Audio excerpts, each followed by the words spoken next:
Hello my dear students, welcome back to my channel Shubham lecturer. जितने भी हमारे student इस बार हैं 12th में और जिनको 2025 बोर्ड एग्जाम देना है, उनके लिए आज का ये क्लास बहुत ही ज़्यादा इम्पोर्टेंट है, क्योंकि आज के इस क्लास में मैं आपके लिए लेकर आया हूँ क्लास 12 इंग्लिश का एक वायरल पेपर। अगर आपको भी 2025 में इंग्लिश का पेपर देना है तो इस वीडियो को शुरू से लेकर लास्ट तक देखना, क्योंकि आज मैं 12th इंग्लिश के पूरे 100 नंबर के पेपर को सॉल्यूशन के साथ बताने वाला हूं। यानी कि पूरे पेपर का मैं आपको सॉल्यूशन भी बताऊंगा।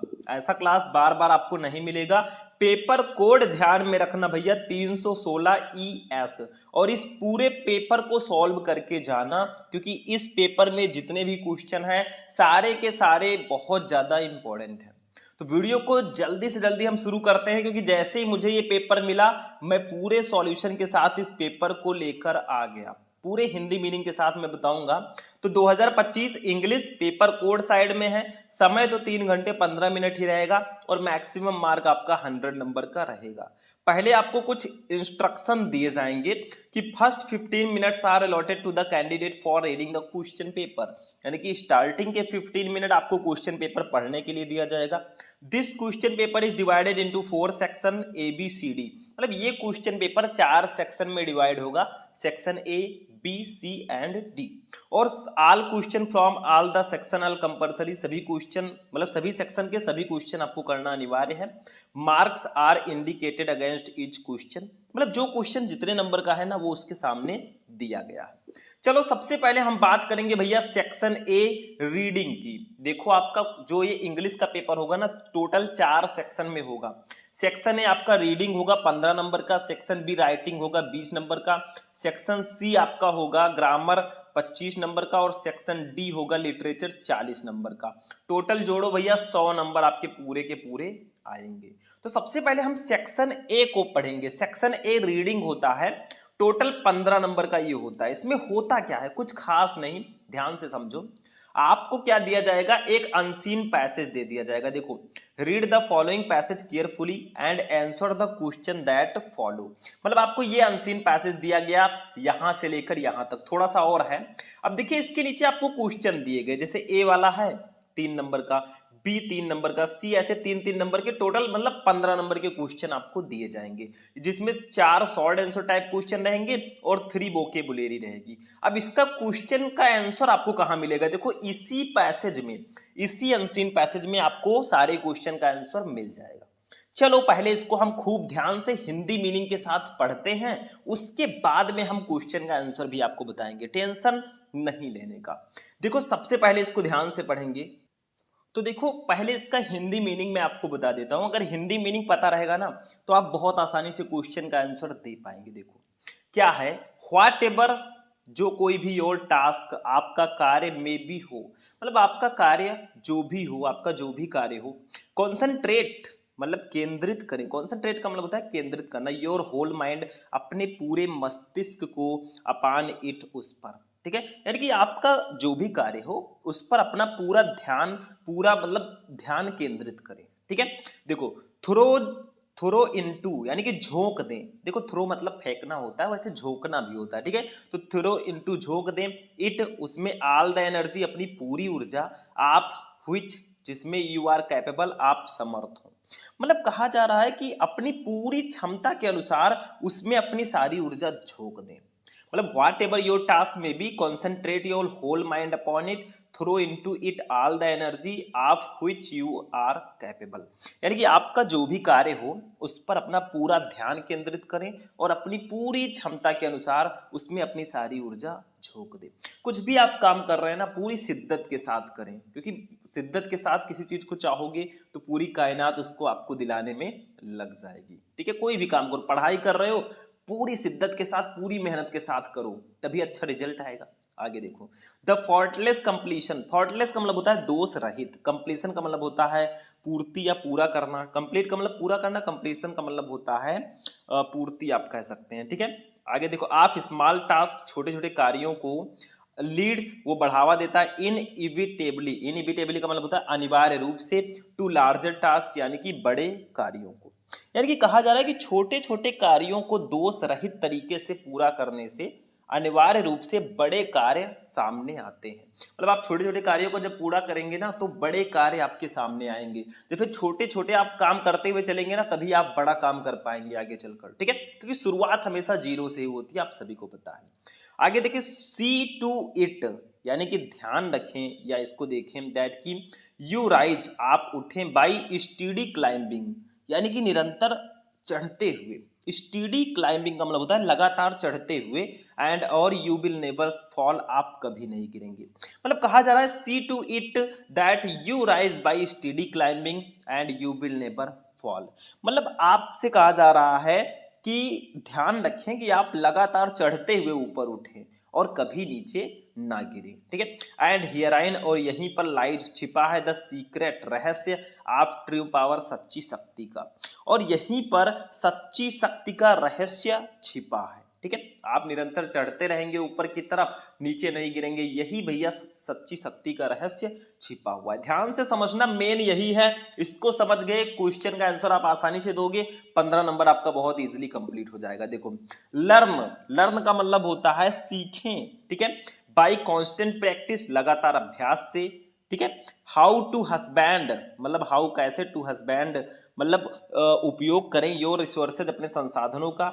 मतलब कहा जा रहा है कि learn by constant practice how to husband your resources, यानी कि निरंतर अभ्यास से सीखें कि अपने संसाधनों का किस तरह से उपयोग करें। एंड और टू कंसंट्रेट, केंद्रित करें, देम उनको, एट एनी मोमेंट, किसी भी क्षण, अपॉन ये गिवन पॉइंट, किसी भी पॉइंट पर, और उन्हें किसी भी समय किसी निश्चित बिंदु पर केंद्रित करें, ठीक है।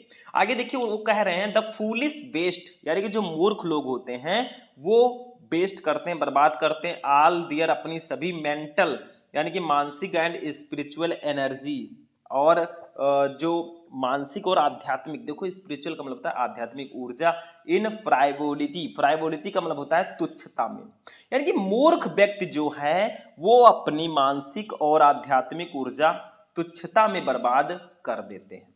आगे देखो फूलिश चैटर, यानी कि मूर्खतापूर्ण बकवास में या बकबक में, और सेल्फिश आर्गुमेंट, यानी कि स्वार्थी तर्क वितर्क में वो बर्बाद करते हैं। जो मूर्ख लोग होते हैं ना, वो जो अपनी ऊर्जा है वो तुच्छता में, मूर्खतापूर्ण बकबक करने में या स्वार्थी तर्क में बर्बाद कर देते हैं। नॉट टू मेंशन, यहाँ पे मेंशन नहीं किया गया है, वेस्टफुल फिजिकल एक्सेसेस, यानी कि शारीरिक ज्यादतियों को मतलब यहाँ पे इंक्लूड नहीं किया गया।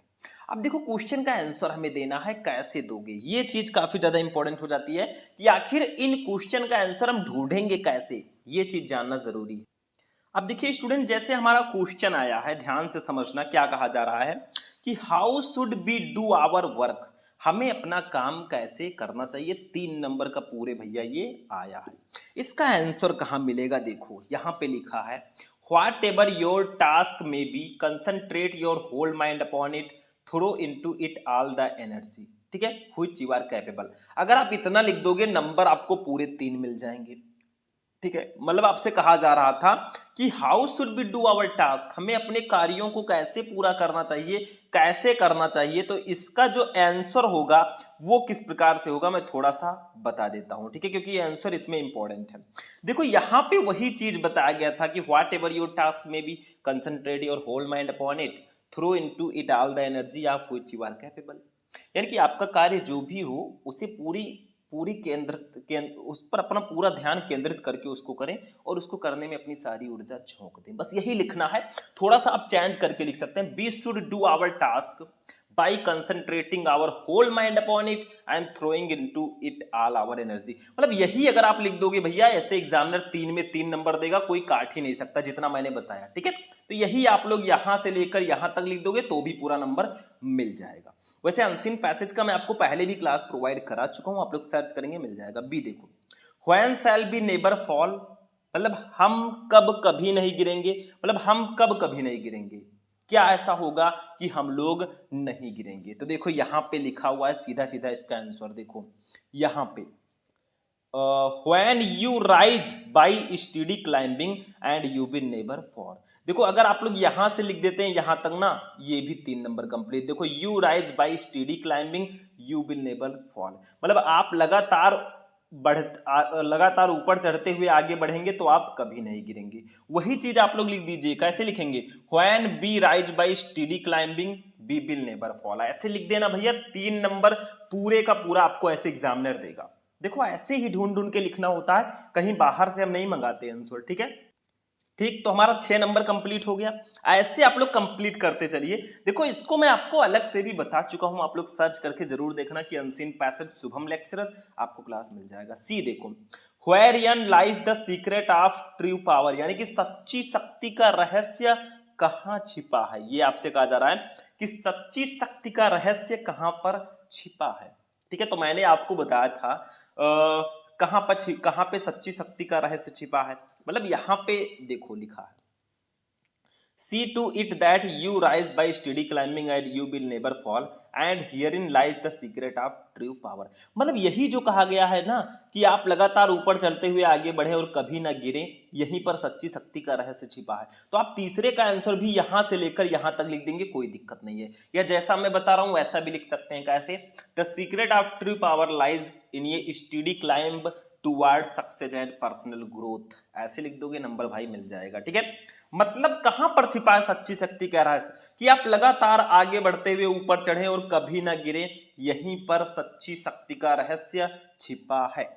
चलो डी वाला देखो क्वेश्चन, 3 नंबर ये भी complete. D, how do the foolish waste their energy, यानी कि मूर्ख लोग अपनी ऊर्जा कैसे वेस्ट करते हैं, बताइए कैसे वेस्ट करते हैं।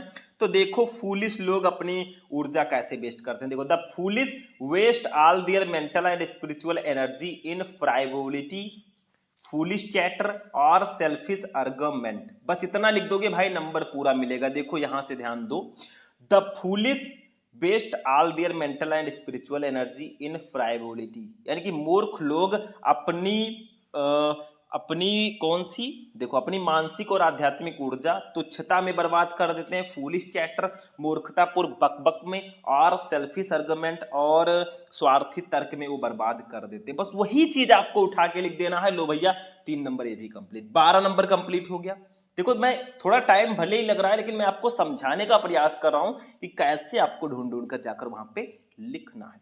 चलो यहां पे, Which word in the passage is the opposite of false, बताइए इस पैसेज में false का अपोजिट कहां है। false का मतलब होता है गलत, false का मतलब क्या होता है, झूठ, false का मतलब झूठ होता है। तो यहां पे कहीं ट्रू था, देखो ये ट्रू, यही इसका अपोजिट है।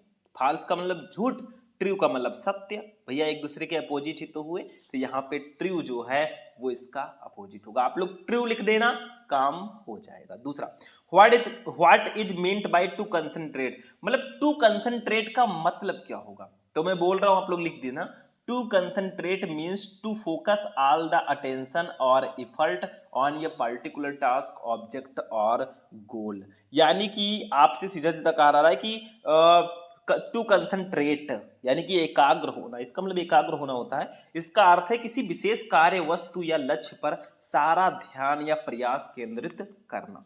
चलो एक क्वेश्चन और है इसमें, give the antonym of foolish, foolish का एंटोनिम क्या होगा।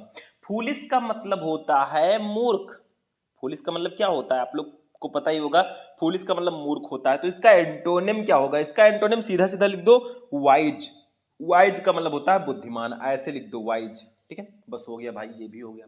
तो देखो हमारा भैया 15 नंबर तो कंप्लीट हो गया। 3-3 नंबर के 4 क्वेश्चन थे और 1-1 नंबर की वोकेबुलरी 3 थी, यानी कि 15 नंबर हमारा लीजिए कंप्लीट हो गया। मैंने आपको समझाने का प्रयास किया, क्योंकि ऐसे तो पेपर में बताते हुए जा सकता था कि भैया ये आपका अनसीन पैसेज है, ये 5 क्वेश्चन है, आंसर तो काम हो गया। अब आखिर आंसर देगा कौन, वो हम ही बताएंगे, तो बता भी दिया मैंने। अब चलते हैं अपने सेक्शन बी पर मेरे भाई। सेक्शन बी हमारा है राइटिंग सेक्शन। अब इसको हम लोग देखते हैं। राइटिंग सेक्शन टोटल 20 नंबर का होगा, जिसमें 10 नंबर का आर्टिकल और 10 नंबर का लेटर आपको दिया जाएगा। जैसे देखो दूसरा, right an article on any one of the following topic in about 100 to 150 word, 10 number का रहेगा। मतलब आपको 3 टॉपिक दिए हैं, तीनों टॉपिक में से किसी एक टॉपिक पर आपको आर्टिकल लिखना है, लगभग 100 से 150 वर्ड में लिखना है। जैसे terrorism a threat to mankind, मतलब आतंकवाद मानव जाति के लिए खतरा। Step for making cities clean, यानी कि शहरों को स्वच्छ बनाने के लिए कदम। योर एम इन लाइफ, जीवन में आपका लक्ष्य। तीनों में से किसी एक टॉपिक पर आपको आर्टिकल लिखना है और पूरे के पूरे आपको दिए जाएंगे कितने नंबर?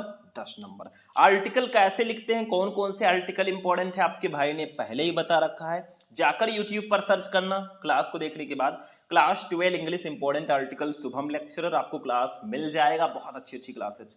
चलो और लेटर पे चलते हैं भैया। तीसरा, write a letter to the principal of your college to provide library books to student, यानी कि राइट ए लेटर, एक पत्र लिखो टू द प्रिंसिपल, प्रधानाचार्य को, ऑफ योर कॉलेज, अपने कॉलेज के, टू प्रोवाइड, प्रदान करने के लिए, लाइब्रेरी बुक्स, लाइब्रेरी में किताबें, टू स्टूडेंट, विद्यार्थियों को, यानी कि विद्यार्थियों को पुस्तकालय की पुस्तकें उपलब्ध कराने के लिए अपने कॉलेज के प्रधानाचार्य को पत्र लिखो। पूरे के पूरे 10 नंबर का भैया ये आता है। लेटर कैसे लिखते हैं, कौन कौन से लेटर इंपॉर्टेंट है, ऑलरेडी मैं आपको बता चुका हूं। चलो अब अगर आपको मान लीजिए ये नहीं पता है तो दूसरा आप कर सकते हैं और लगा है। देखो, राइट ए लेटर, एक पत्र लिखो टू द एडिटर, संपादक को, ऑफ ये नेशनल डेली, मतलब राष्ट्रीय दैनिक के, स्वयं व्यक्त करते हुए योर कंसर्न, अपनी चिंता, ओवर इंक्रीजिंग, यानी कि बढ़ते हुए, प्राइस राइज, यानी कि बढ़ती कीमतों पर, यानी कि किसी राष्ट्रीय दैनिक के संपादक को पत्र लिखकर बढ़ती हुई मूल्य वृद्धि, जो राइजिंग प्राइस है, उस पर अपनी चिंता व्यक्त करते हुए पत्र लिखना है। तो दोनों में से कोई एक कर सकते हैं। कैसे इसको लिखते हैं, कौन कौन से लेटर इंपॉर्टेंट है, वो भी मैं आपको बता चुका हूं। क्लास देखने के बाद आप लोग सर्च कर लेना, class 12 English important letter Shubham lecturer, आपको क्लास मिल जाएगा, जाकर देख लेना। चलो ग्रामर पे अब हम लोग चलेंगे भैया। सेक्शन सी ग्रामर, पूरे 25 नंबर का ये आता है, इसको देखते हैं हम लोग। देखो ग्रामर में सबसे पहले 10 नंबर के ऑब्जेक्टिव टाइप क्वेश्चन रहेंगे। देखो, choose the correct option to answer the following question, 10 number का पूरे रहेगा मेरे भाई। अब देखो यहाँ पे थोड़ा सा देखो, ए वाला आपका है, ए वाला ABCD करके आपको दिया जाएगा 5 ऑब्जेक्टिव क्वेश्चन, 10 नंबर आपको इसके लिए मिलेगा। देखो, one who seize the dark side of ये थिंग इज कॉल्ड, यानी कि वन, वो, हु सीज, जो देखता है, द डार्क साइड, अंधेरा पक्ष, ऑफ ये थिंग, चीजों का, इज कॉल्ड, कहलाता है। मतलब जो किसी चीज के अंधेरे पक्ष को देखता है उसे क्या कहते हैं? ऑप्टिमिस्ट, आशावादी, पेसिमिस्ट, निराशावादी, डार्की, काला या अंधेरा, होपलेस, निराशाजनक, भैया उसको पेसिमिस्ट बोलते हैं। मतलब जो हमेशा चीजों के अंधेरे पक्ष को देखता है उसको पेसिमिस्ट बोलते हैं, यानी कि निराशावादी। तो आपको इसको लिखना होगा, ऑप्शन ये वाला सही है। कैसे कॉपी लिखते हैं इंग्लिश की, वो भी मैं आपको बता चुका हूँ। कोई कुछ ऐसा नहीं है जो मैंने आपको नहीं बताया। जाकर सब सर्च करो, सब देखो, सब पढ़ो, सब बढ़ो। चलो आगे। B, the apples of one's eye means, मतलब ये आपका ऊपर जो था ये वन वर्ड सब्सटीट्यूशन था, ये आपका आइडियम्स एंड फ्रेजेस है। देखो, the apples of one's eye, यानी कि आंखों का तारा होना, इसका मीन्स, इसका मतलब क्या होता है हिंदी में आपको पता होगा। The most tender part of an eye, यानी कि आंख का सबसे कोमल भाग, नहीं भाई। ये टीयरफुल आई, एक अश्रुपूर्ण भाग, नहीं। वेरी डियर, बहुत प्यारा। और चौथा ये costly treatment of an eye, यानी कि आंख का एक महंगा इलाज, भैया वेरी डियर होगा। The apples of one's eye, मतलब आंखों का तारा होना, यानी कि वेरी डियर, बहुत प्रिय होना। आपने हिंदी में पढ़ा होगा, आंखों का तारा होना मतलब बहुत प्रिय होना। चलो सी वाला देखते हैं भाई। अब सिनोनिम आ गया। The synonym of destroy is, destroy का सिनोनिम क्या होगा? डेस्ट्रॉय का मतलब होता है नष्ट, इसका सिनोनिम क्या होगा? फिनिश, फिनिश का मतलब समाप्त। डिमोलिश, डिमोलिश का मतलब ध्वस्त, ठीक है। स्टॉप, स्टॉप का मतलब रुकना। और एंड, एंड का मतलब अंत। भैया डेस्ट्रॉय का मतलब होता है ध्वस्त होना या नष्ट होना। डिमोलिश का मतलब भी वही होता है, ध्वस्त होना या नष्ट होना। मतलब सिनोनिम्स का मतलब ही होता है समानार्थी शब्द, जो समान अर्थ रखते हो। तो ये दोनों के मीनिंग सेम है, सिर्फ वर्ड अलग अलग है, तो ये एक दूसरे के सिनोनिम्स होंगे। चलो डी वाला देखो। What is the time in your watch, मतलब आपकी घड़ी में, तुम्हारी घड़ी में क्या समय हो रहा है। Which word in this sentence is an error, इस सेंटेंस में कहां पे गलती है। अब बताओ यहाँ पे किस में गलती है? व्हाट में, टाइम में, इन में, वॉच में? नहीं भैया, इसमें तीसरा इन में गलती है। What is the time in your watch, मतलब तुम्हारी घड़ी में क्या समय हो रहा है, इसमें इन के जगह पर क्या रहेगा? आप लोग कमेंट करके बताना, कुछ आपके लिए भी होमवर्क हो जाए। अब आप बताइएगा कि इन के जगह पर आखिर यहाँ पे क्या होगा, ठीक है। फ्रॉम होगा कि बाई होगा कि क्या होगा, ये आप लोगों को क्लियर करना है, कमेंट करके बता देना, ठीक है। चलो ई देखो। The antonym of better is, better का एंटोनिम क्या होता है? बेटर का मतलब होता है बेहतर, इसका एंटोनिम क्या होगा? गुड अच्छा, बैड बुरा, वर्स वर्स का मतलब होता है बदतर, और वर्स्ट का मतलब सबसे खराब। भैया बेहतर का बदतर होगा वर्स, वर्स का मतलब बदतर। तो ये आपका ऑप्शन बिल्कुल राइट हो जाएगा। चलो आगे बढ़ो भैया, बढ़ते चलो, गाड़ी आगे चलती रहेगी, ठीक है, और हम ड्राइवर हैं भैया। चलो आगे बढ़ते हैं नेक्स्ट। अब हम इसका थोड़ा सा आपको मीनिंग, थोड़ा सा आंसर भी देंगे क्योंकि डायरेक्ट इनडायरेक्ट नरेशन है। देखो 5 का ए है, change any one of the following into indirect speech. आपको डायरेक्ट से इनडायरेक्ट में कन्वर्ट करना होगा, 2 नंबर का रहेगा भैया, और आपको 2 नंबर मिलेगा, 2 दिए रहेंगे, एक ही करना होगा। चलो फर्स्ट वाला हम लोग दोनों करेंगे। देखो महेश सैड टू रीता, महेश ने रीता से कहा, महेश ने रीता से कहा what are you doing here, तुम यहाँ पर क्या कर रही हो। तो इसको इनडायरेक्ट में बदलना है। सबसे पहले ये पहचानो कि जो आपका इन्वर्टेड कॉमा के अंदर सेंटेंस दिया है, ये कौन सा टेंस, कौन सा सेंटेंस है? ये भैया इंट्रोगेटिव है। कौन सा टेंस है ये प्रेजेंट कंटीन्यूअस टेंस है। जब इसको इनडायरेक्ट में बदलेंगे तो पास्ट कंटीन्यूअस टेंस में ये बदलेगा। तो देखो महेश भैया तो महेश ही रहेंगे, इनकी कोई गलती नहीं है। सैड टू के स्थान पर आस्क्ड का यूज करेंगे क्योंकि भैया इंट्रोगेटिव में सैड टू के स्थान पर आस्क्ड का यूज करते हैं या इंक्वायर्ड ऑफ का, ठीक है। तो महेश आस्क्ड, रीता जी रीता ही रहेंगी, नाम तो हम चेंज कर नहीं सकते, ठीक है। अब यहाँ पे देखो क्वेश्चन वर्ड आपका आ गया है, तो क्वेश्चन वर्ड को हम डायरेक्टली लिखेंगे व्हाट। क्वेश्चन वर्ड अगर आपका आया है तो पहले आप लोग क्वेश्चन वर्ड डायरेक्ट लिख दें, ठीक है। फिर आपको सब्जेक्ट लिखना है, व्हाट यू है, यू है सेकंड पर्सन का प्रोनाउन, ये बदलेगा ऑब्जेक्ट से, ऑब्जेक्ट है रीता।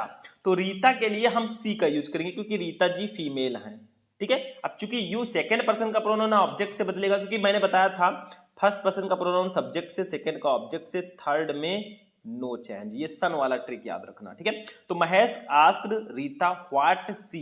अब देखो ये प्रेजेंट कंटीन्यूअस टेंस है, जब इसको इनडायरेक्ट में बदलेंगे तो पास्ट कंटीन्यूअस टेंस होगा, तो सी के साथ वाज लगेगा क्योंकि पास्ट कंटीन्यूअस टेंस में वाज लगता है। सी वाज डूइंग, ठीक है।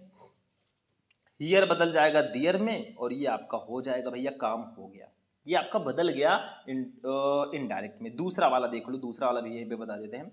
The teacher said to the student, मतलब अध्यापक ने विद्यार्थियों से कहा do not quarrel with one another, यानी कि एक दूसरे से झगड़ा मत करो। इसको इनडायरेक्ट में बदलना है, कैसे बदलोगे? ये कौन सा टेंस सेंटेंस है? Do not quarrel with one another, एक दूसरे से झगड़ा मत करो, ये इंपरेटिव है, इंपरेटिव सेंटेंस। तो कैसे बदलोगे? देखो the teacher, the teacher, said to के स्थान पर यहां पे कमांडेड लिख देंगे क्योंकि टीचर जी जो है बच्चों को कमांड कर रहे हैं, तो यहां पे कमांडेड हमने कर दिया, ठीक है। द स्टूडेंट्स लिख देंगे, द स्टूडेंट्स, ठीक है। अब देखो ये इंपरेटिव है, डू नॉट है तो पहले हम लिखेंगे नॉट, फिर लिखेंगे टू, नॉट टू ऐसे लिखेंगे, ठीक है। नॉट टू क्वेरल को क्वेरल ही रहने देंगे, क्वेरल, ठीक है। With, with one and other, one and other, ठीक है, ऐसे करके हम लिख देंगे। The teacher commanded the student not to quarrel with one and other. भैया हो गया, ये डायरेक्ट इनडायरेक्ट वाला पोर्शन हमारा फिनिश हो चुका है। आगे बढ़ते चलेंगे हम लोग, 2 क्वेश्चन थे, दोनों हमने बता दिया आपको, ठीक है। पूरा करके चलेंगे, जब तक तोड़ेंगे नहीं तब तक छोड़ेंगे नहीं। चलो अब सिंथेसिस पे हम लोग चलेंगे स्टूडेंट, सिंथेसिस को देखते हैं। यहां पे देखो बी वाला, हाँ बी वाला, एक एक को करते हुए चलेंगे, टेंशन मत लेना, अभी तो शुरुआत है, आगे आगे देखिए होता है क्या। बी का फर्स्ट देखो, combine any one of the following as directed. आपको ब्रैकेट में जो दिया गया उसी के अनुसार आपको कंबाइन करना। जैसे देखो वेयर आर यू गोइंग, तुम कहाँ जा रहे हो, आई डू नॉट नो, मैं नहीं जानता।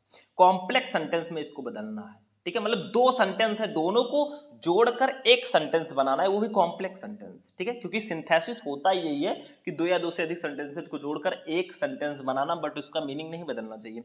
तो वही कहा गया है, वेयर आर यू गोइंग, तुम कहाँ जा रहे हो, आई डू नॉट नो, मैं नहीं जानता। इसको कॉम्प्लेक्स में बदलो, कैसे बदलोगे? चलो हम इसको कैसे करेंगे, इसको ऐसे लिखेंगे, आई do not no, I do not no, मैं नहीं जानता। व्हेयर की, कहाँ, इस व्हेयर का मतलब होता है की कहाँ, ये कॉम्प्लेक्स वाला व्हेयर है। व्हेयर 2 प्रकार का होता है, एक तो क्वेश्चन वर्ड वाला व्हेयर जो हम इंट्रोगेटिव में लगाते हैं, ये दूसरा व्हेयर है। व्हेयर का मतलब यहाँ पे की कहाँ होगा, where where you are going, यहाँ पे व्हेयर के बाद यू लिखेंगे, व्हेयर के बाद हेल्पिंग वर्ब होना चाहिए, लेकिन ये वो वाला नहीं है, ये दूसरा वाला है। इस व्हेयर का मतलब की कहाँ होता है।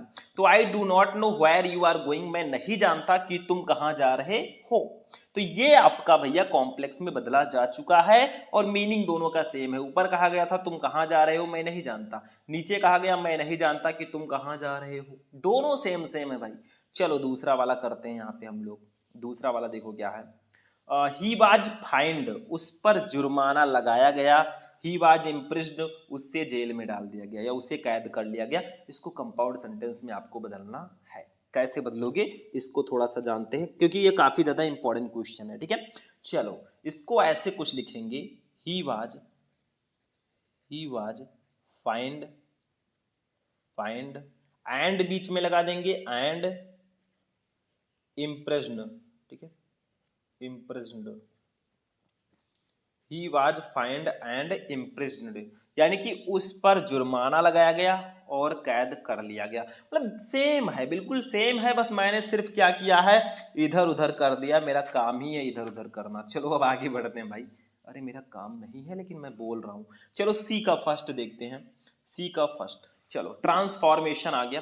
Transform any one of the following as directed, 2 number का रहेगा। मतलब आपको सेंटेंसेज को ट्रांसफॉर्म इसमें करना होगा। जैसे देखो फर्स्ट है, Jammu is not so hot as Delhi, मतलब जम्मू दिल्ली जितना गर्म नहीं है। इसको कंपैरेटिव में बदलना है क्योंकि ये अभी पॉजिटिव डिग्री में है, इसको कॉम्परेटिव डिग्री में बदलना है। तो लिख दो, मतलब जम्मू दिल्ली के जितना गर्म नहीं है, तो कौन ज्यादा गर्म है, दिल्ली। तो पहले दिल्ली लिखेंगे, दिल्ली लिखेंगे, दिल्ली इज हॉटर लिखेंगे, यहाँ पे हॉट में ER लगा देंगे क्योंकि ये कॉम्परेटिव डिग्री है। तो Delhi is hotter then Jammu, मतलब दिल्ली जम्मू से ज्यादा गर्म है। वही चीज कहा जा रहा है, ऊपर कहा गया था Jammu is not so hot as Delhi, मतलब जम्मू दिल्ली जितना गर्म नहीं है। नीचे कहा गया Delhi is hotter then Jammu, मतलब दिल्ली जम्मू से ज्यादा गर्म है। बस हो गया, सिंपल सा है।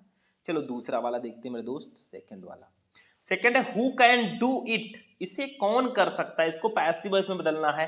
तो भैया हु वाले को पैसिव वॉइस में कैसे बदलते हैं, इसमें हम पहले बाई होम लगाएंगे, बाई होम, ठीक है, क्योंकि हु वाला पैसिव वॉइस में बदलना है। तो बाई होम, फिर कैन लगाएंगे, कैन के बाद हम लगाएंगे बी और डू का लगा देंगे, सॉरी बाई होम कैन, अब इट लिखेंगे, इट मैंने नहीं लिखा, ठीक है, इट लिखेंगे बीच में, तब बी लगाएंगे, फिर डन लगाएंगे। बस ये आपका हो चुका है passive voice, by home can it be done, बस हो गया। यही चीज है स्टूडेंट आपका, ये भी हो चुका है, ये ट्रांसफॉर्मेशन था। एक और आता है यहाँ पे, इसको सिंटैक्स बोलते हैं, ये डी वाला है सिंटैक्स। सिंटैक्स का मतलब होता है सेंटेंस में कहीं गलती हो तो उसको सही करके लिखो। देखो लिखा है correct any one of the following sentence, 2 number का आएगा। देखो there am large number of girls in this school, मतलब कहा जा रहा है कि इस स्कूल में लड़कियों की संख्या ज्यादा है, ठीक है, बड़ी संख्या में लड़कियां हैं। तो भैया देयर के साथ एम कब से लगने लगा, देयर के साथ आर लगा दो, बस हो गया काम। There are large, large number of girls in this school, ठीक है। तो there are large number of girls in this school, मतलब इस स्कूल में बड़ी संख्या में लड़कियां हैं, होती ही हैं लड़कियां, ठीक है। चलो दूसरा वाला देखो, दूसरे वाले में क्या है, he is tired in doing this work, यानी कि वो यह काम करते करते थक गया है। तो भैया यहाँ पे टायर्ड के साथ इन नहीं लगेगा, यहाँ पे हम लिखेंगे ही इज टायर्ड ऑफ, इनके जगह पे ऑफ डूइंग दिस वर्क, ठीक है। तो he is tired of doing this work, मतलब वो यह काम करते करते थक गया।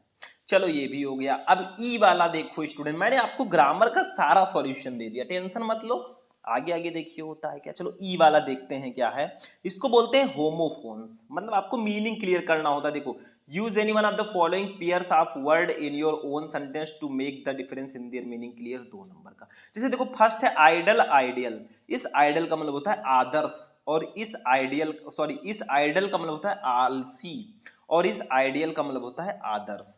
अब देखो दोनों को आपको सेंटेंस में यूज करना है ताकि इसका मीनिंग क्लियर हो सके कि आखिर इसके मीनिंग में डिफरेंस क्या है। ठीक है, ऐसे बर्थ, इस बर्थ का मतलब जन्म, इस बर्थ का मतलब जो घाट होता है वो होता है, तो आपको सेंटेंस में यूज करना है, बस यही है आपका।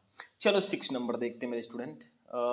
यहाँ पे एक Hindi to English translation 5 number का दिया जाएगा ग्रामर में। देखो यहां से लेकर यहां तक आपको एक हिंदी का दे दिया गया है पैसेज, इसको इंग्लिश में ट्रांसफॉर्म करना होगा, इसके लिए भी आपको नंबर भर भर के मिलेंगे, यानी कि पूरे के पूरे आपको 5 नंबर मिलेंगे। बस 25 नंबर का ये आपका ग्रामर पोर्शन हो गया। आगे आगे मैं आपको सब कुछ बताऊंगा। अब चलते हैं सेक्शन डी पर। सबसे ज्यादा नंबर का जो सेक्शन पूछा जाता है वो सेक्शन डी है, 40 नंबर का, मतलब पूरे पेपर का 40% नंबर इसी से मिलता है आपको। लिटरेचर है ये। अब लिटरेचर में क्या होता है, प्रोज, पोएट्री और सप्लीमेंट्री होती है। प्रोज से 15 नंबर के क्वेश्चन, पोएट्री से 10 नंबर के क्वेश्चन और सप्लीमेंट्री से भी 15 नंबर, टोटल 40 नंबर। चलो देखते हैं इसमें होगा क्या। प्रोज में 2 शॉर्ट 1 लॉन्ग दिए जाएंगे। देखो answer the question, answer the following question in about 40 word each, 8 number का। देखो ए वाला, whom did M Hamel blame for not paying proper attention to the study of French, यानी कि whom किसको did M Hemal ने blame दोषी ठहराया, ठीक है, फॉर नॉट पेइंग ना ध्यान देने के लिए, प्रॉपर अटेंशन उचित ध्यान, टू द स्टडी यानी कि अध्ययन पर, आप फ्रेंच के मतलब फ्रेंच भाषा के अध्ययन पर उचित ध्यान ना देने के लिए एम हेमल ने किसे दोषी ठहराया। ठीक है, नहीं जानते तो और लगा है। Who was the writer of seller, चूहेदानी बेचने वाला कौन था। How did he make them, वो इसको कैसे बनाता था। तो दोनों में से आपको एक ही करना है, 4 नंबर ऐसे एग्जामिनर देगा। ठीक है, मैंने बताया बहुत सारे क्वेश्चन आप लोग सर्च करना, class 12 English important question Shubham lecturer, आपको क्लास मिल जाएगा। बी वाला देखो, इसमें भी 2 रहेंगे। देखो what was the importance of garbage for children in Seemapuri, यानी कि व्हाट क्या वाज था द इंपॉर्टेंस, महत्व ऑफ गार्बेज कूड़े करकट का, फॉर चिल्ड्रन बच्चों के लिए, इन सीमापुरी, सीमापुरी में मतलब सीमापुरी में बच्चों के लिए कचरे का क्या महत्व था, कूड़े कचरे का, और लगा है। देखो ये लास्ट स्प्रिंग चैप्टर का क्वेश्चन था। What did Gandhi ji do for Champaran, Gandhi ji ने चंपारण के लिए क्या किया, 4 नंबर का ये भी रहेगा। ठीक है, इंडिगो चैप्टर का क्वेश्चन है। तो आपको क्या करना है, इन दोनों में से एक करो 4 नंबर ले जाओ, इन दोनों में से एक करो 4 नंबर, 8 नंबर का रहेगा। ऐसे लॉन्ग इसमें एक पूछा जाएगा 7 नंबर का, तभी तो 15 नंबर होगा। देखो ये long, answer any one of the following question in about 80 word, आपको 80 शब्दों में आंसर देना, 7 नंबर। देखो A, what did Douglas decide to overcome his fear of water, मतलब व्हाट क्या डिड डगलस, डगलस ने डिसाइड निर्णय लिया, टू ओवरकम मतलब काबू पाने के लिए, हिज फियर अपने डर को, ऑफ वाटर पानी के, यानी कि डगलस ने पानी के प्रति अपने डर पर काबू पाने के लिए क्या निर्णय लिया। नहीं पता तो बी वाला कर लो। Describe the plight of rag pickers as depicted in the lesson lost spring, यानी कि खोया जो लॉस्ट स्प्रिंग लेसन में दर्शाई गई कूड़ा बीनने वालों की दुर्दशा का आपको वर्णन करना है। बस हो गया। तो 8 नंबर का शॉर्ट, 7 नंबर का लॉन्ग, 15 नंबर का प्रोज से क्वेश्चन आएगा। पोएट्री में एक स्टैंजा 6 नंबर का और एक सेंट्रल आइडिया 4 नंबर का, 10 नंबर का। देखो read the following extract carefully and answer the question that follow, आपको ये वाला स्टैंजा खूब ध्यान से पढ़ना है। ठीक है, ये थिंग ऑफ ब्यूटी चैप्टर का है। देखो चैप्टर का नाम पहले ही दिया है और इसके नीचे 3 क्वेश्चन है, ये देखो 3 क्वेश्चन है, इन तीनों का आंसर दो, ए बी सी, आपको 6 नंबर पूरे मिलेंगे। एक्सटेंजा का भी मैंने वीडियो आपको प्रोवाइड कराया है। इसी में एक सेंट्रल आइडिया आएगा। सेंट्रल आइडिया एक ऐसा टॉपिक है जो इंग्लिश में फिक्स होता है भाई, 100% आना है। देखो right the central idea of any one of the following poem, 4 number का, मतलब ये जो 3 सेंट्रल आइडिया हैं इसमें से ये वाला चैप्टर आप में नहीं है, इसको हटा देना, यहाँ पे कर देना ए थिंग ऑफ ब्यूटी लिख देना, ए थिंग लिखिएगा, ये थिंग ऑफ ब्यूटी। ठीक है, ब्यूटी मतलब आपको keeping quiet, my mother eight 66 और ये थिंग ऑफ ब्यूटी, इन तीनों का सेंट्रल आइडिया याद कर लो भाई, 4 नंबर ये भी फिक्स। अब सप्लीमेंट्री पे आते हैं। सप्लीमेंट्री जो है ये प्रोज की तरह ही रहेगा, मतलब 2 शॉर्ट 1 लॉन्ग, 15 नंबर। देखो answer the following question in about 40 word each, आपको 40 शब्दों में आंसर देना, 8 नंबर। देखो ए, हु वाज हाना, हाना कौन थी। हाउ डिड हाना मीट सदाओ, हाना सदाओं से कैसे मिली, नहीं पता तो और लगा है। Describe the environment of Antarctica, Antarctica के पर्यावरण का वर्णन करो। ठीक है, मतलब कहा जा रहा है कि अंटार्कटिका के पर्यावरण का वर्णन करो। चलो पता है कर लो। B, what was the third level, third level क्या था, वेयर वाज इट सिचुएटेड या कहाँ स्थित था, फर्स्ट चैप्टर का क्वेश्चन है द थर्ड लेवल का। नहीं पता तो दूसरा देखो, what was the astrologers prediction about the tiger Kings death, मतलब ज्योतिषियों की टाइगर किंग की मृत्यु के बारे में क्या भविष्यवाणी थी, ये आपको करना है। तो दोनों में से कोई एक कर दो भाई, हो जाएगा। अब लॉन्ग में भी देखो, answer any one of the following question in about 80 शब्द मतलब 80 वर्ड, 7 नंबर का रहेगा। देखो A, how did doctor Sadao save the life of the American war prisoner and how did Hana help in doing so, मतलब doctor Sadao ने अमेरिकी युद्ध बंदी की जान कैसे बचाई और हाना ने ऐसा करने में मदद कैसे की। चलो बी वाला देख लो, यहाँ पे एक क्वेश्चन और है, दोनों में से करना एक ही है भाई। देखो, who was Sam Beiner, Sam Beiner कौन था, सैम बीनर कौन था। What did he writes in his letter to Charlie, उसने चार्ली को लिखे पत्र में क्या लिखा था।